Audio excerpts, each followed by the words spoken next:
வெண்பருத்தி நூலெடுத்து வாய் வெடிச்ச பூவெடுத்து நான் அணிஞ்சிட தொடுத்து வச்ச நடினமான மாலை இது.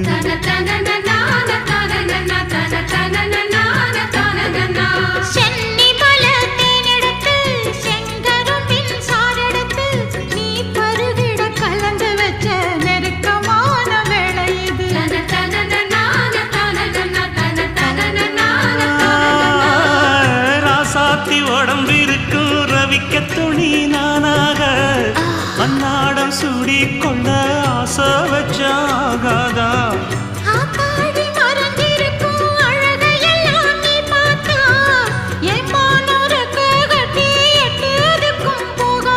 அடிச்சீனி சக்கரையே எட்டி நீயும் நிக்கிறையே நான் ஏங்கி ஏங்கி பார்க்கிறப்போ ராங்கி